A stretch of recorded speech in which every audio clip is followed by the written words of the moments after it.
Working Cows Podcast, episode 138. Welcome to the podcast that gives producers a platform to discuss and share paradigm-challenging practices. Practices that have increased the effectiveness of their operation and the joy that their families have received from this lifestyle.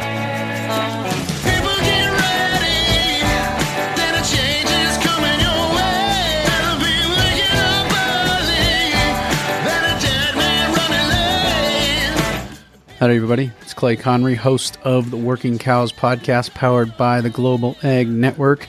And I'm really excited to be joined today by Taylor Moyer. Taylor is a crew chief in the NASCAR Xfinity Series, the number 8 car for Junior Motorsports Racing.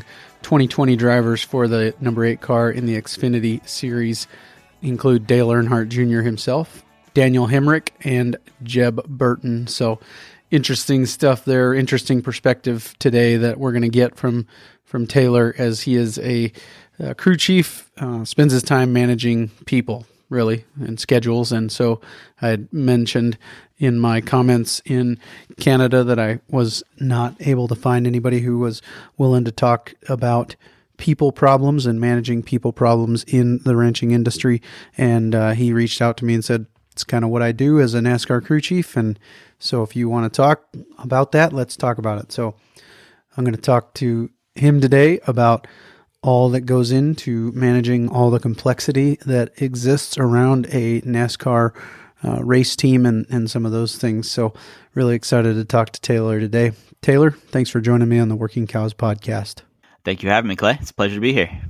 So I guess I did give you an anonymous shout out the other day when I was talking to the soil health people. Said that I had a NASCAR crew chief reach out to me and said that they were listening, and that was kind of a cool experience for me. I guess that I've watched some NASCAR in my life, but I'm definitely not a every week follower of the sport. But things are kind of turned upside down right now. We're kind of in the midst of the coronavirus lockdown, and you said that North Carolina just went into kind of full lockdown. So things have changed quite a bit for you recently, correct? Yeah, recently they have changed. We actually landed our airplane in Atlanta a couple weeks ago to go to the racetrack, and we loaded back up and went home and haven't been back to the track since. So we're a little bit in limbo, but we're finding ways to work around it. Right. You were in the heart of the racing season at that time. Yeah, we were a couple weeks in. We had just got done our West Coast swing as well as our Daytona event at the beginning of the season, and we were in the full swing. Now we're momentarily paused. Yeah, for sure. I was a little nervous when we were talking earlier about saying Daytona was the first event, but it is the first event, right? It is, yeah. NASCAR is a little different in that our first event of the year is kind of like our Super Bowl. It's the Daytona 500, the big famous one. So that's what we kick off the season with. Yeah. So I've paid attention enough to know that, I guess, but that's not a lot. But anyways, I guess what I wanted to talk to you about today is kind of the ins and outs of managing a team of people.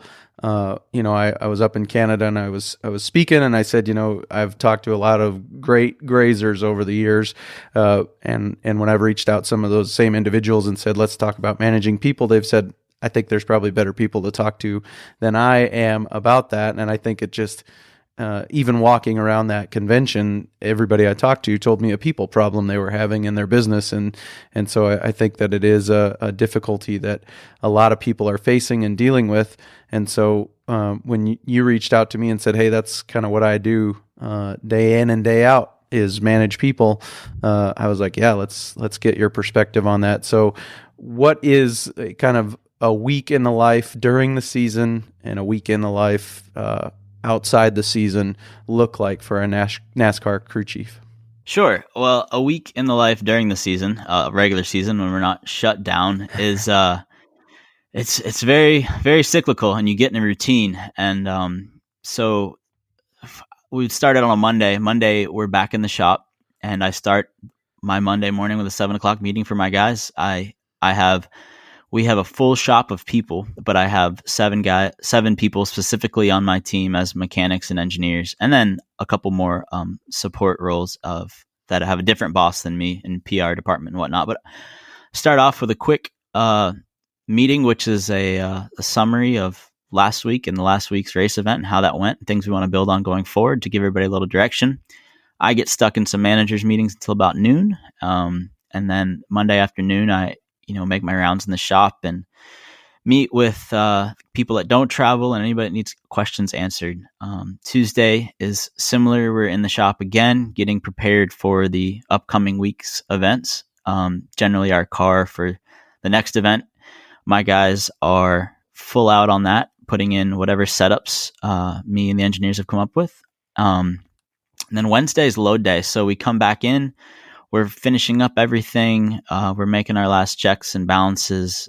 Myself and my two engineers, we have our meeting about our weekend plan. My driver usually comes in and he meets with us as well. So he's on board with the plan. And usually on Wednesday, we have to have what we like to call, have our bullet loaded in the box. We like to have our cars loaded up and our truckers have to haul out, early Thursday morning to get to the track.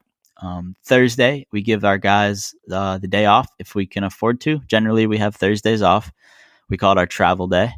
So everybody's free to do whatever they like. And in my case, I go to the farm all day, work on my farm. We usually fly out early Friday morning, go to the racetrack, unload, grab breakfast on the way to the track. On a normal schedule, we have 2 practice sessions. They're 55 minutes apiece. And then we have to get our car, has to pass a technical inspection.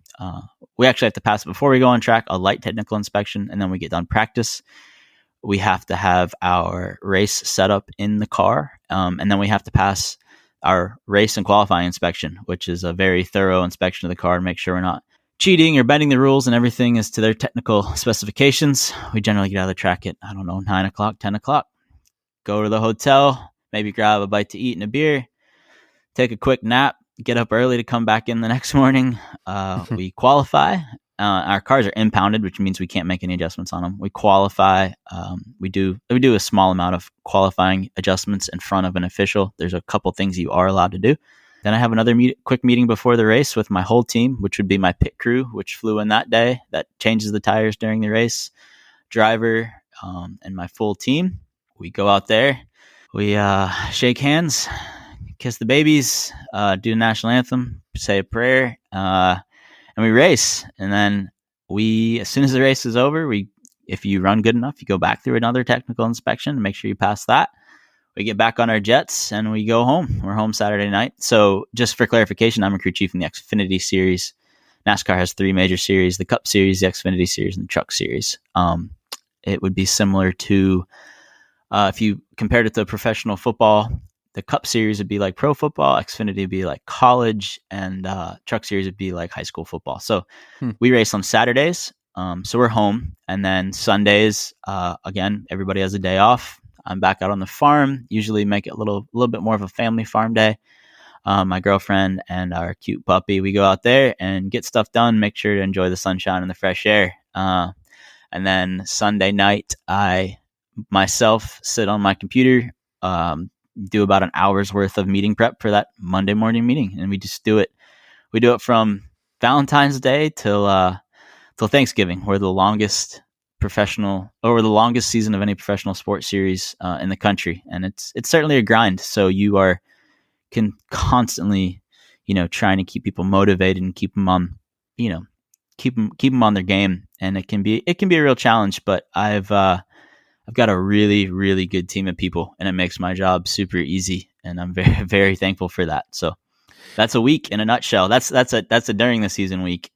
So a couple of things here. This is not really related to managing people at all. It's just to satisfy my own curiosity. It wasn't until pretty recently that they went from carbureted engines to fuel-injected engines. Is that correct?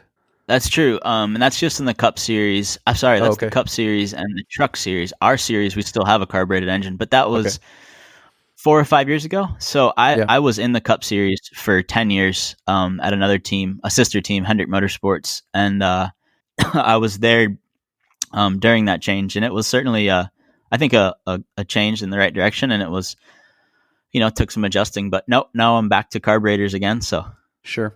Well, I was just wondering, that technical inspection, is a lot of that done like visually, or is there a port they plug in a diagnostic tool and you can see everything, boom, right there. They know it's all within spec, or how are those technical inspections done? Are they? Yeah, so nothing is visual anymore. They plug into the car.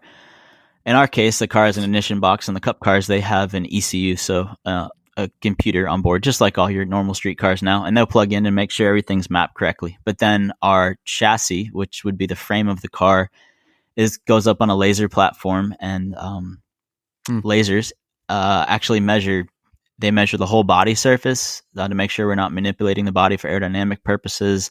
It measures wheelbase, camber, toe, all these specs we have to race in. The rules are very, very strict on like our body tolerances. To put it into, we're 150 thou in or out, so that's just a little more Right. than an eighth inch in or out. So that's a full body, and you're only allowed so many supports, and it gets scanned, and heat can affect that. We start racing, it's pretty cold. We get to the middle of summer, sometimes it'll be 110 degrees at Darlington, and we have composite bodies, and they like to warp, and it's a challenge for sure. Huh. Well, and that's basically to make sure that as much as possible, the engine or the vehicle is the same for everybody, and we're just measuring the skill of the driver and the team. Yeah, I mean, it is, National Association of Stock Car Auto Racing. They want it as stock as they can get the cars. They do give us stuff we can adjust. We can adjust springs, shocks, sway bars. A lot of the suspension components are adjustable by us, and that's what we do in practices. We make changes with the suspension components to try to dial in a setup for the specific tire at that racetrack and the specific track per our specific driver. So there is still a lot of knobs to turn, but the body is not one that we are allowed to turn much anymore. Sure. Okay, so back to the idea of managing people in a complex system. What percentage would you say of your typical meetings and those things is spent on review, and what percentage is spent on planning? So in a week's time, we're probably 50-50. Because as much as we, our review is really planning for the next time we go to that racetrack. Some of these racetracks we go to twice in a year, and if not, we'll go back next year. So we're always building a notebook. We're trying to build a binder and a notebook of notes, problems that arose or idiosyncrasies in the tire they brought for next time we go back. So it's probably 50-50 for sure. The Monday morning meeting is a lot of review, and then the Tuesday or Wednesday engineering meeting is all planning. So it's pretty evenly distributed, but thorough note-taking and data collection is something that we really can't do enough of. It's just information that we can use, to better ourselves next time. How do you take that information and make sure it's useful and visualize it so that everybody can see it and make sure they're all understanding the same things about what the information is saying? Sure. So I would say our biggest information gathering tool is, two tools. One is something that everybody has access to, which is Microsoft OneNote. And we do a lot of Microsoft OneNote note taking. If you write it in there, you can cut, copy, and paste it into a Word document. You can print from there. You can throw pictures in there, spreadsheets, and then it's fully dynamic and everybody syncs to it. So we have 4 teams within one organization. So the organization I work for is Junior Motorsports, and we have the 1 car, the 7, the car, the 8, and the 9. I'm the crew chief of the 8. So we share information with our teammates as well. And then we have engineers that don't travel, and a whole engineering department actually that doesn't travel, and they are doing a lot of categorizing the notes and organizing the notes, and then they will summarize a lot of those notes and then give them back to us in nice documented form, going back to the next event. So that's the big tool. The other tool we have is more racing specific. It's a database of parts and part measurements and part types. And one of our engineers on each of our teams is responsible for that. And that is a big note-taking tool as well that documents at all times for every session, even when we virtually go race our cars in a simulator, exactly what setup and pieces and parts are on the car. So those are our 2 main tools. And then as far as planning, what are you guys doing to make sure planning happens? How are you going about your planning? What are some of the things you're trying to make predictions on or plans for? Yeah, so there's usually there's a lot of variables in NASCAR, but the tires that NASCAR gives us that are that Goodyear comes up with, the rubber compounds change, their zone tires. So that's usually the big variable. Weather's the other variable at these tracks. 20 degrees and temperature change can change the grip level from the track to the tire. So we try to, have our constants and our variables, and we try to come up with a practice plan to very much science through practice to understand what was a good change and what was a bad change. The other variable on my team is I don't have one driver. I had 9 last year that drove my car, and this year I have 3. So that's the other variable. As much, I have an engineering degree, mechanical engineering degree, but sometimes I think I wish I would have got a psychology degree, because it's not a robot that drives, it's a human being, and he's affected by the temperature inside the car, the feel of the car, his or her physical fitness. So we try to, break everything into two lists. We have our constants and our variables, and we try to science out the variables to figure out where we need to be for that specific race. You mentioned that you wish you would have got a psychology degree. What is the most challenging part of your job? Is it managing the car? I guess this is a softball question. Is it managing the car or managing the people? I mean, that I'll throw that one up for you. Yeah, I don't know. I certainly am a people person. I love working with people. I've been on, in all types of organizations growing up, 4-H and a lot of sports and a lot of team atmosphere. And I think that's what drew me to racing, was that I wasn't big enough to make it in football or lacrosse, my 2 sports that I played, but I could still be on a team, on a race team. But when I was put into the leadership role as crew chief, you go much more from my previous position as an engineer. I was very in my computer all the time, coming up with setups for a race car, which doesn't have feelings. A race car, you hope, reacts the way you want it to. And then my job now is I manage a team of engineers which worry about the race car, but then I manage a team of people who each have their specific area.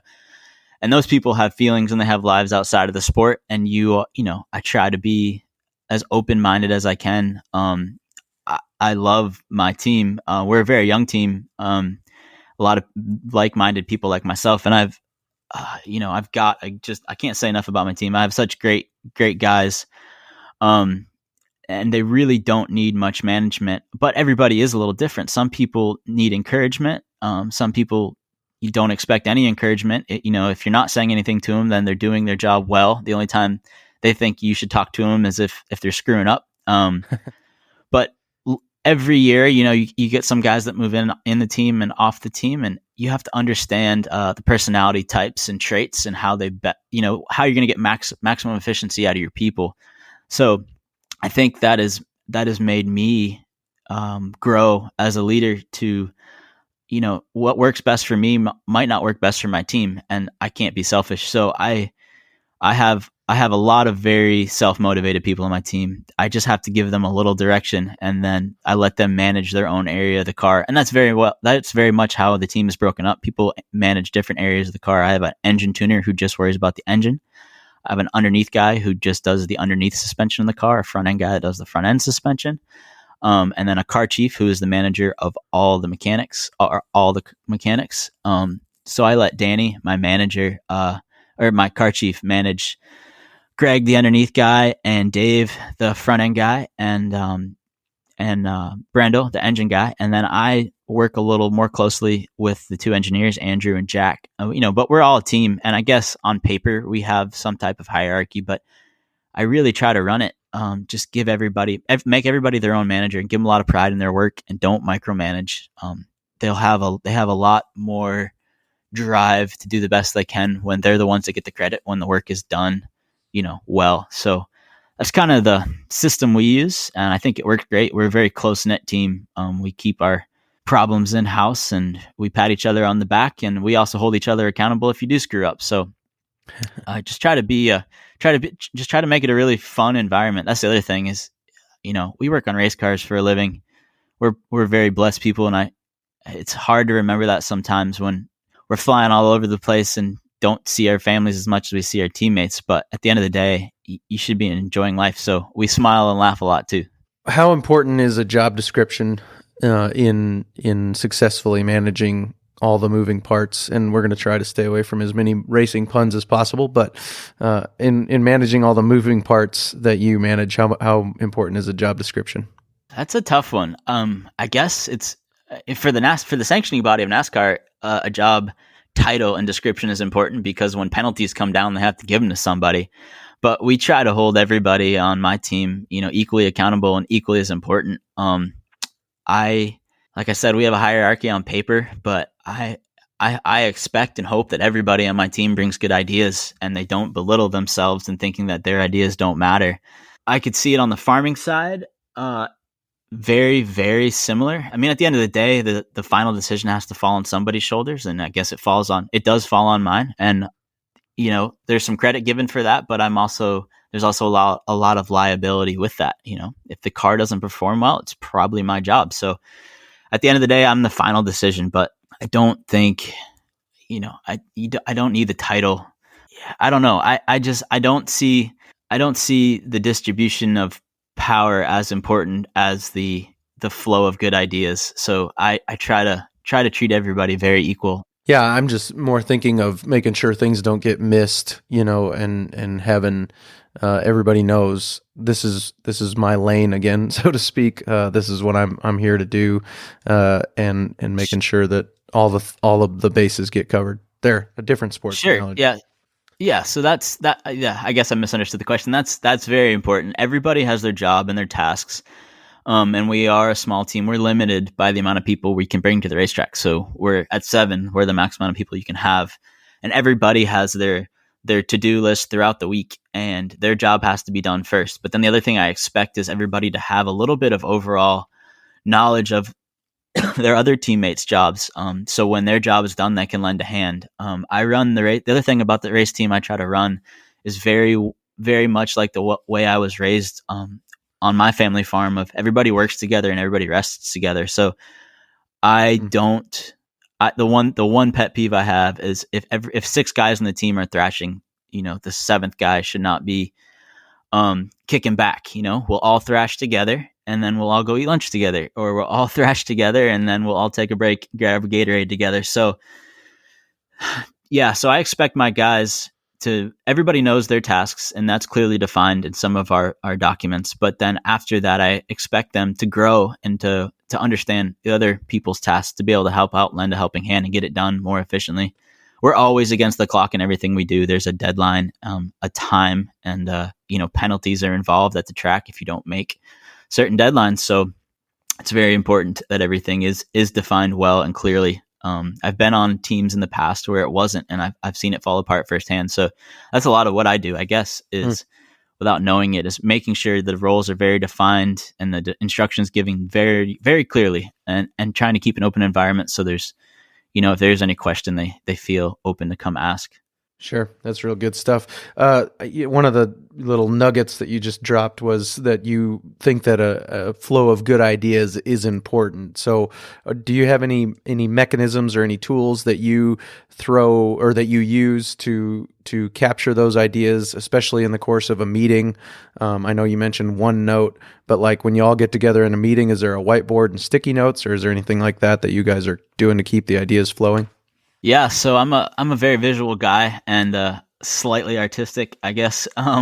So we just did a big remodel on our shop, and our painted walls in our offices are now the dry erase walls. So yeah, during our meetings, we have a Sharpie out, or not a Sharpie, a dry erase marker out.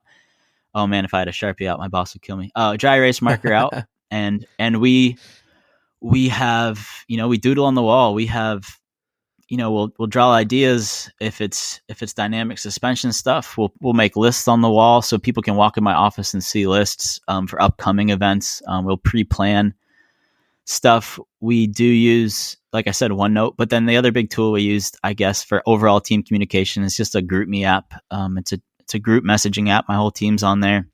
We do as much planning through that as we do, a little bit of BSing, and that's also where I can give updates to everybody on the team at once. That's a pretty useful tool. It's a free app, and we utilize it for utilize it for a lot of things. But that's really our team communication when we're not in one place or don't. We all have our cell phones nowadays. Not everybody has a computer they can get on OneNote. So, well, this will be the show notes page for today. Will be workingcows.net/138. Workingcows.net/138 is the show notes page for today. So there will be links to a bunch of these different tools that Taylor's talking about that we will throw up there that you can look at. So be sure to check that out if you're thinking about using some of these in your team with your business that you're managing. So what are some of the things that you do, or are there any other communication tools? You mentioned GroupMe, you mentioned OneNote. Any other communication tools that are kind of invaluable to you, or anything that you have found, any tips you found as far as using those tools that you are using to get the most out of them? I'm still very old school. I always have a pen and a little notebook or pad of paper on me. I mean, that's the last ditch resort. A lot of our guys do. It's a place to just jot down a note. I mean, how many farmers do you know that still carry the little pocket herd book? It's not dissimilar from that.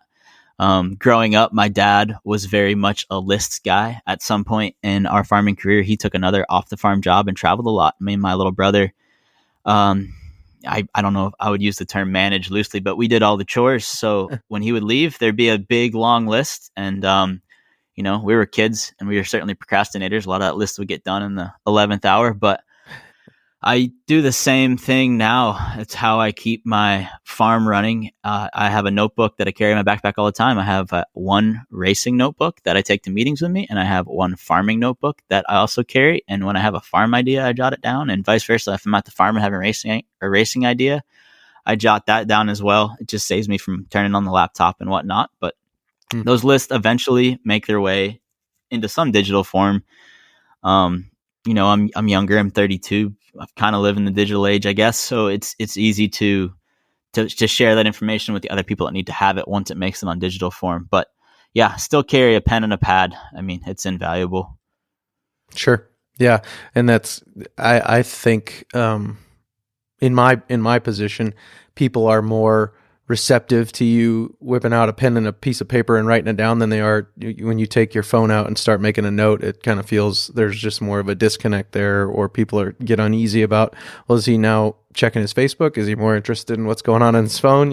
So I see that too on the people side of things. When you're taking notes on a piece of paper, it maybe is a little more acceptable.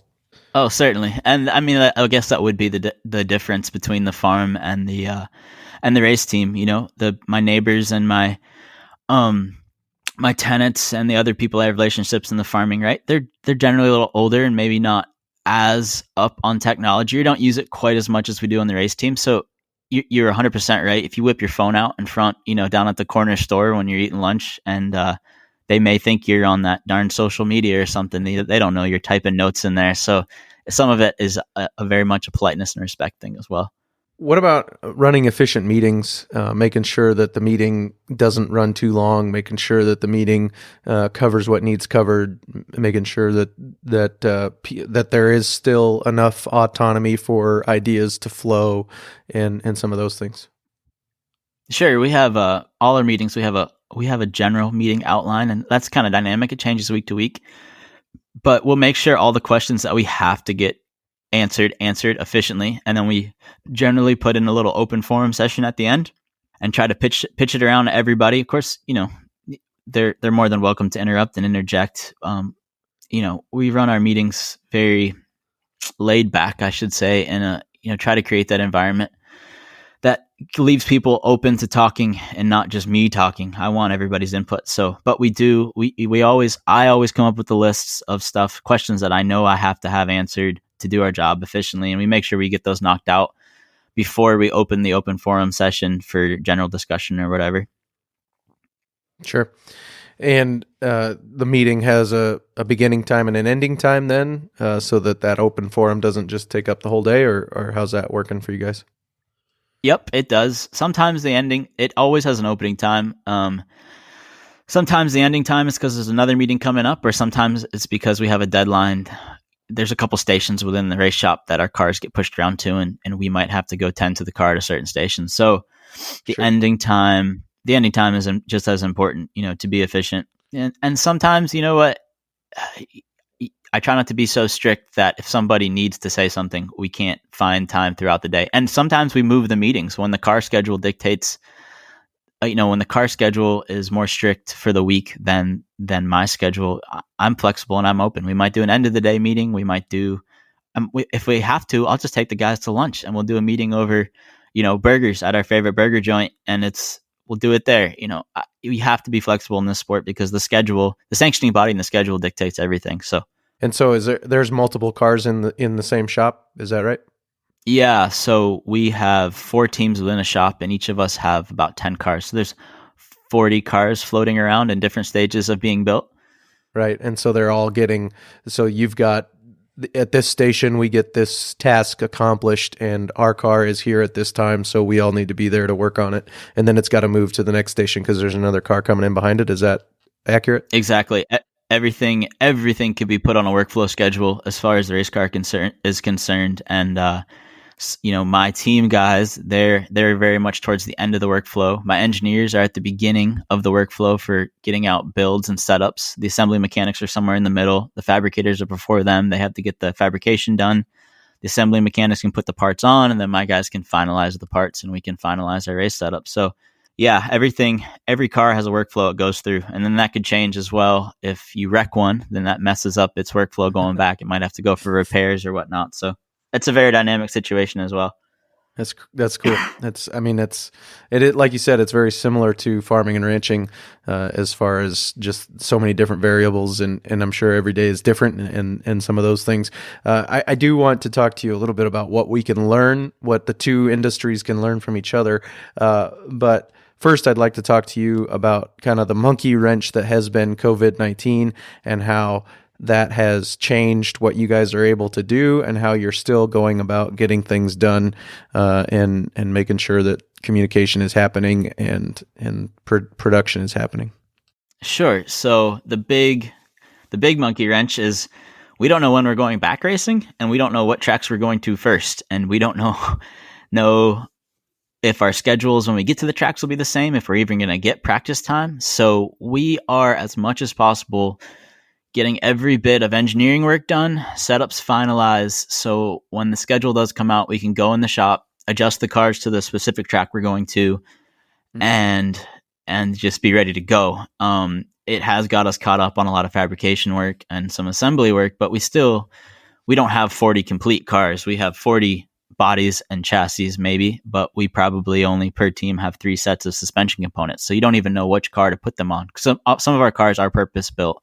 Our Daytona cars don't go to Bristol, a short track per se, and our road course cars don't go to our intermediate 1.5 cars. So we don't even know which cars to assemble right now, but it's getting, I have seen, there is some positives come out of this.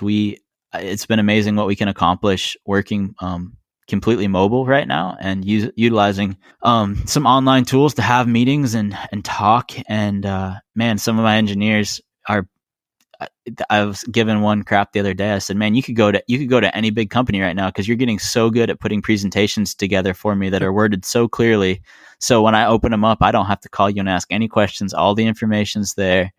I see some real world. I call it real world because I don't ever call racing the real world, right? We work in this awesome fantasy sport, So if we ever had to go work in the real world and be real engineers, we might have a chance. But that's it right now is we just have these big variables and we're not sure when we go back.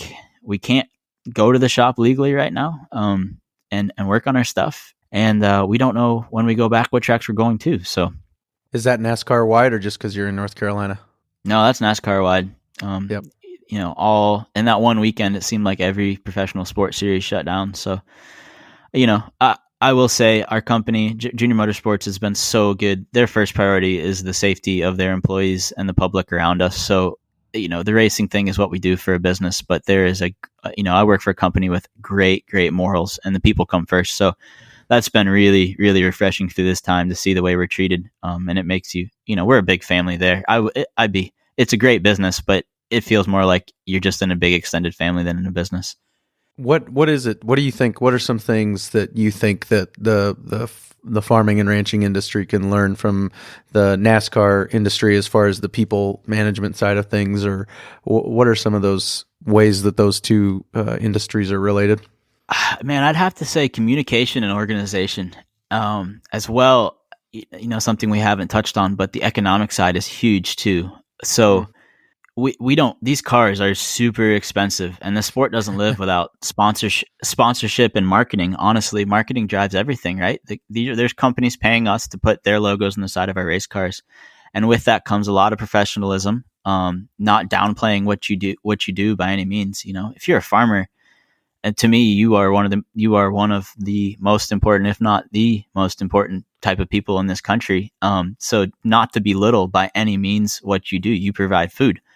But be professional about it as possible. And the world is changing, and people want some more transparency in farming. So having some good social media, promoting yourself, promoting good farming practices, that's no different than what we try to do on the race car side. And I think that's very important for farmers to transition, and pick up. And, we haven't talked about it, but I have two family farms. I have one on my mom's side and one on my dad's side, which are now both in the 5th generation. And, I'm watching the transition, from a 50-foot view. I've watched their transitions through the generations, which I've been alive from, and I've got great history records for the rest of it. And man, I get as much pride in my family farms.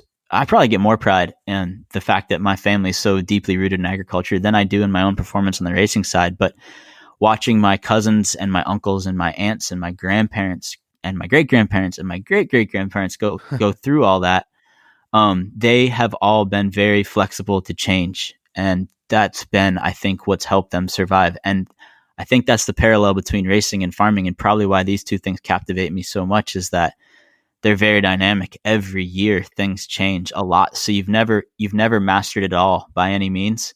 The rules of racing change weekly, it seems like, and the weather changes, and that's not much different than farming in my mind. So there is a ton of parallels. I think the other big thing is the complexity of the two.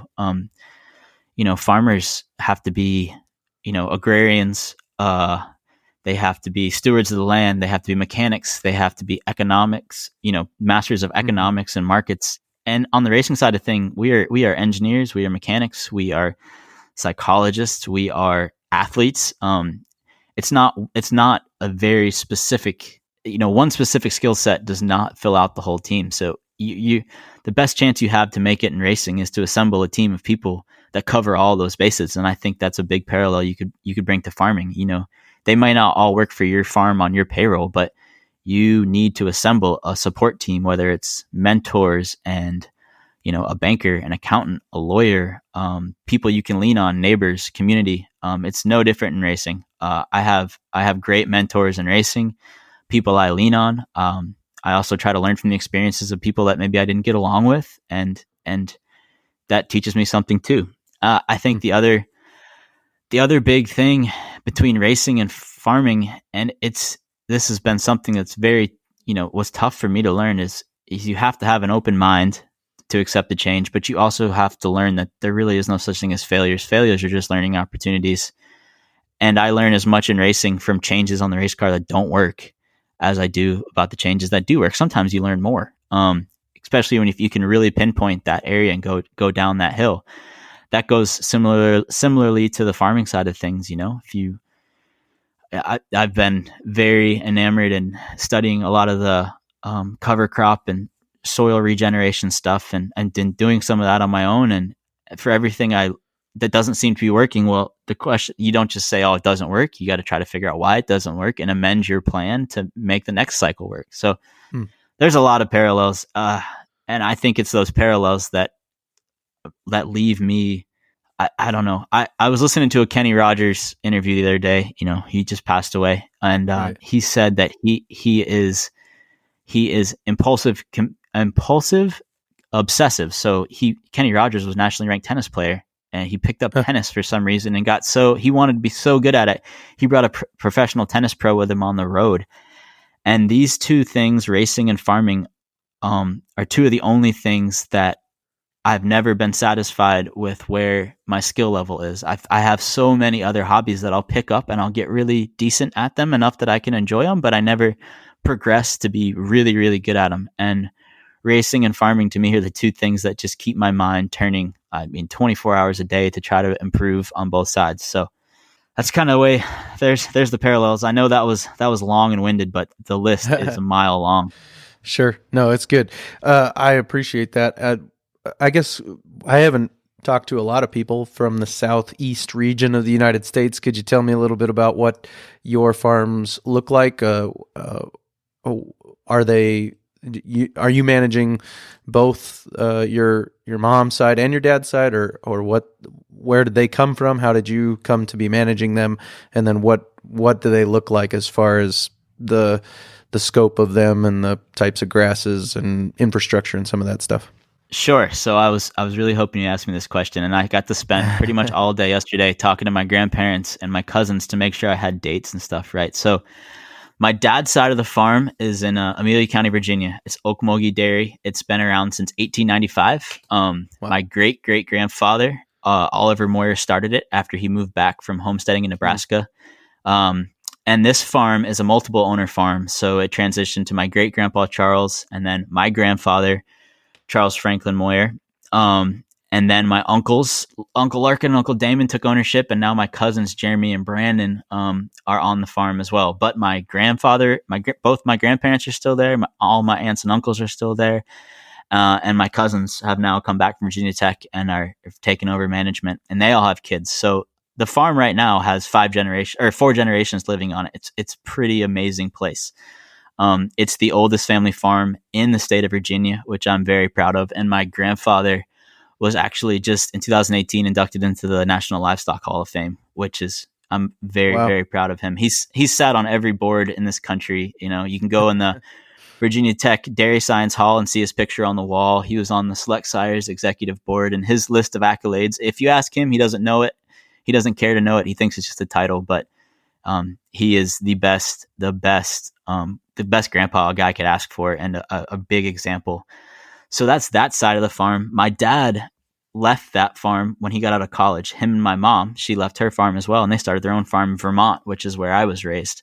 But my mom's side of the farm is Battleview Orchards, which is in Freehold, New Jersey, and that was started in 1908 by my great-great-grandfather. And then my great-grandfather on that side of the farm, Leslie Norman Applegate, he was actually the first ever national president of FFA, which is cool, very cool to me. Yeah. And then my grandpa and grandma, Norman Applegate and Betty Lou, who are still living as well. They owned it for 20 something years, and they sold the whole thing to my Uncle Scott and Aunt Lisa, who are the current owners. And then now my cousin Kyle has come back from West Virginia with an ag degree, and he is really managing it. We'll probably buy it here in a couple of years. That side of the family farm, they sell the whole farm to the next generation and kind of step away. They are in the apples and peaches, pumpkins, cherries. They've pretty much gone directly. They've gone to direct marketing. My grandparents started that. They were about 95% commercial, and they turned it all to direct marketing out of a retail store. They're about an hour outside of New York City, and their pick your own season in the fall is something to behold. I mean, they employ 150 seasonal workers, a lot of which are high school kids, to manage this pick your own. And my Aunt Lisa is a rock star, and she has it all broken down into sub managers, and they have a full bakery, cider press. Wow. Yep. So then my mom left that farm, and my dad left the dairy farm out of college, and they moved to Vermont, to Champlain Valley, and they had Ridgeview Orchards and Ridgeview Cattle Company. So growing up, we raised apples from 86 to 2000. I was born in 88. And so then we transitioned to the bigger, we sold the apple side of the farm and transitioned into stocker cattle for 5 years or so. We would get, at our peak, we were 420 head of pinhooked 4 and 5 weights out of the Shenandoah Valley. We rotationally grazed, which is the only way that I was raised around cows, which I really give my dad credit for being ahead of the times. I actually didn't know this till last night till I spoke to him on the phone, but we had a working facility at our farm that our vet, who I always was a hero in my mind, used to bring people by to look at. And I asked Dad about it, and he actually had the honor to go see Temple Grandin speak at a conference. And he came home, and I remember he gutted the old dairy barn, and we put in this amazing working facility where myself, as a young kid, our vet, my dad, and our hired hand, we could process 420 cows in a day. But yeah, we grazed from May to October. That we'd sell them about 1,000 to 1,100 pounds. Our average daily gain was 3.5 to 4 pounds a day. We were resting. So they'd hit every paddock about 40 days between May and October. And then everything was rested a full 6 months in the off season. But we don't have that farm anymore. My parents sold that farm and moved to the state of Georgia.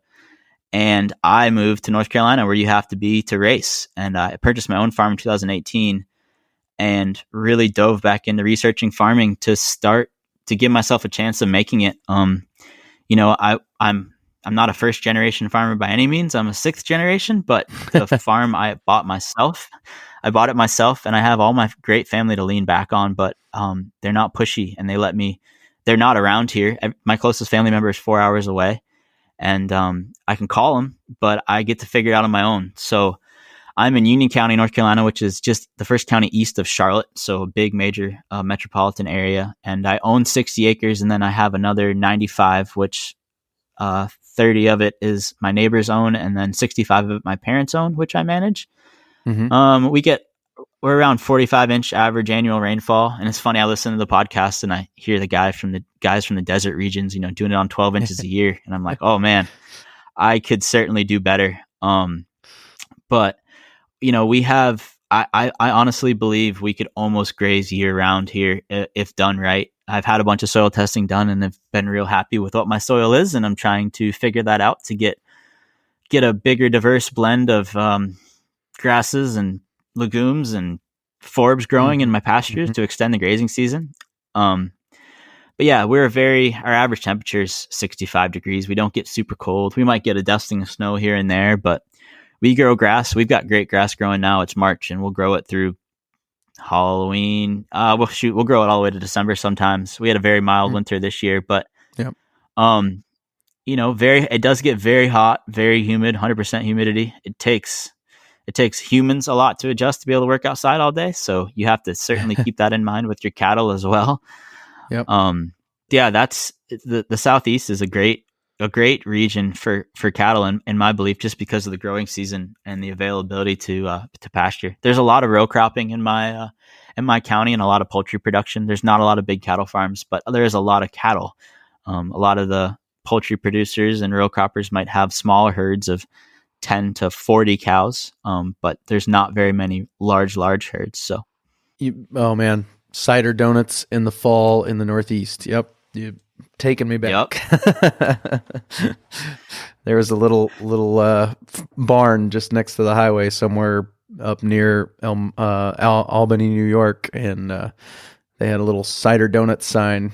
It was like seeing the light on in a Krispy Kreme. Hot, come get them, and whew, they were still warm. They were amazing. Yeah, it's funny. We all went back to Jersey for Christmas, and I was able to bring my girlfriend there who'd never been there, and we had to get her some cider donuts like fresh out of the grease off of the little assembly line. And they actually have they put in a donut window at the bakery so people can just stay on the outside of the building and not clog up the retail side, so they can stand in line and get their donut holes and their donuts as they come off the line. Good stuff. Yep. Really fascinating history there. I really appreciate that. Are you managing a year-round herd then on the pieces that you're managing? Yeah, we're cow-calf, and I want to use the term managing very lightly. I have tenants, some very good friends, some people I go to church with, and their cows were actually on that land when I bought the land, and I was able to call them and be like, "Hey, I'm the landowner now," which they thought was great because they weren't getting kicked out. We have about a 5-page, business plan. So they know my goals for the future, and there's nothing left unsaid. But they're great friends of mine, and they're great. They're just great farmers and great people above that. And they're very diversified. They're row croppers. They have turkeys, they have a straw business, and then they have their cattle. So I think they like the fact that I'm so into the cows. I'll call them if there's one if I'm at the farm and there's a problem, I usually just deal with it and then call them and let them know what had happened, and vice versa. Little story last year, right before, like, I had just put my driver in the car and was walking back to the pit box for the Homestead race, and I got a text from Dale, the farmer, and it was a picture of the cows out that the neighbors had sent him, and I knew it was some of my cows because of the ear tags. My cows are ear tagged, and his aren't, and I was like, what do I do? There's thousands of dollars walking down the road, and I'm in Homestead, Florida right now. And they were awesome. They ran over there, got everything back in, and got the fence patched up. And we're just very open through text and call, and we just share as much information as we can and be very open with each other about what we each need and what's fair, and just build on that. But yeah, they feed throughout the winter. They're the ones with the tractor that's feeding hay. I do a lot of fence fixing and really trying to improve my pastures and my infrastructure for them and for myself. But yeah, so we are year-round cow-calf. We're about to put the bull back in, but the bull's been pulled out. But we calve. We've got a really awesome hardy herd there that I'm very proud of. And it's funny, I say I'm proud of them. It's their herd, but I take a lot of pride in them. They're very calm cattle. They're very hardy. They very laid back. I can bring any of my friends who aren't as familiar with farming out and drive them right through the cows on the four-wheeler, and they're not scared of cows, and it's a very good introduction. We kind of have a ritual. If there's no problem in racing that I can't fix by going to the top of my hill at the end of the evening and just chilling out with the cows and maybe having a drink and listening to some music. So that's where I clear my head. And the cows are great and my tenants are great, and I couldn't ask to be in a better situation, honestly. That's where you go to work on the business, right? You are so right about that. I go to this sounds so crazy, but I go to the farm to be not busy. The farm is the one place where I can get my mind to track on one task at hand. Fixing a fence or getting a cow back in. I don't have 17,000 thoughts going through my mind. And as sick as it sounds, I love manual labor. And if you go work in 100-degree heat for 10 hours, it'll make you realize how blessed you are to have an air-conditioned office. Keeps me honest, keeps me in shape. I've never been a guy that likes to go to the gym, but I'll go split firewood and keep my body in shape that way and keep my mind sharp. You're always solving small problems at the farm with your mind or planning and, using your logistical skills. You're planning years out when you're doing projects. And that's what I use the farm for. The farm is as much of a tool, for my mental health and my physical health as it is for, making ends meet. And I honestly don't think without my farm, I could be as successful in racing or vice versa. So. I know you mentioned you were hoping I would ask you the family history question. Any other questions you were hoping I would ask you? Anything you wanted to cover from the farm side or the racing side that we left on the table here today? Not really. I guess, a couple things. I attribute, and I've said this many times. My great grandpa was first ever national president of FFA. My grandpa on the other side was the state president of Virginia. I was never in FFA. It wasn't as big in Vermont. I was in 4-H. And my mom pushed me through some public speaking stuff, and I showed cows real big all over the Northeast. And I attribute that organization and the way my parents ran it for me as a small business, making me keep my mom's an accountant, so I had to keep these records. Oh my gosh, of scoops of grain fed and miles hauled to shows. Wow. They were a little bank, and I'd take my loan out from them. And at the end of the year, Perfect. pretty sure the books were cooked because I never got to make a lot of money, but I'd pay all them back, and then they'd leave me with a little money to buy my next show steer for the next year. But any business acumen I have and any real life financial skills I have certainly started in the 4-H organization. And then a lot of the team influence stuff started there, as well as all the sports I played. And I was raised outside. I didn't know any different. I was raised a farm kid. I never lacked anything, but we were typical farm. I shouldn't say that, maybe typical farmers, but I always heard my parents say that we were land rich and money poor, but I never knew that. I had everything a boy could ask for. If my little brother and I would start fighting in the house, we'd get drug out on the porch and we'd get the old look around. We have 1,000 acres. You can go fight anywhere else. You're blessed. You don't have to do it right under your mom's feet. So I just had I can't say enough about the, how blessed I realize I am now to be raised in that environment, in an agriculture environment, to learn life skills. But more so than that, to have parents and a family and a little brother that just, they made me successful. If you want to call me successful, they it was not a nurturing relationship. I was raised on hard work, but that hard work and those lists and those chores that I was given it prepared me for life so much for me to be able to get ahead in my career. Once I got out of college and got that started. Very good stuff, Taylor. I want to give a shout out to your girlfriend for letting you borrow the microphone. If you want to say anything else about that, go ahead. Yeah, she's awesome. Leah is also on a big podcast. She's actually a farm girl from the Midwest too. Her parents and her whole family from a big row cropping farm in Fairfield, Illinois. Hopefully they'll stop raining there so they can get some crops planted. But yeah, it was funny when I met. She worked in drag racing for a while, so when I met a girl that understood racing and understood farming, I knew I hit pay dirt, because those are two sports where sometimes the relationship comes second, and that's not always fair to the other partner. But NASCAR dictates my schedule, and the weather and the markets sometimes dictate farming. And she is awesome. Well, I got stuck in Phoenix this year. I got stuck in Vegas this year. Our race got rained out, and I got pictures the next day from her at the farm with the puppy out checking cows, just enjoying life. Drove down there and got the keys to the 4-wheeler and went and did it. So yeah, cool. The microphone is one thing I'm thankful for, but the rest of it I'm even more thankful for. Very cool. Very good. I want to get together with you via email or whatever and get links to all of these family farms that are still running. I did creep on Okmulgee Dairy Farm.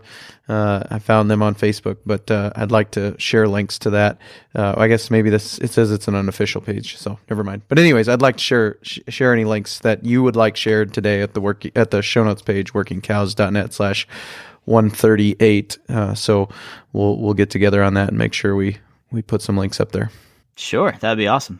I guess I appreciate your time today. Thank you for joining me today. It was very, very good stuff. Perfect. Thank you very much for your time, Clay. And I love what you're doing, so keep them coming.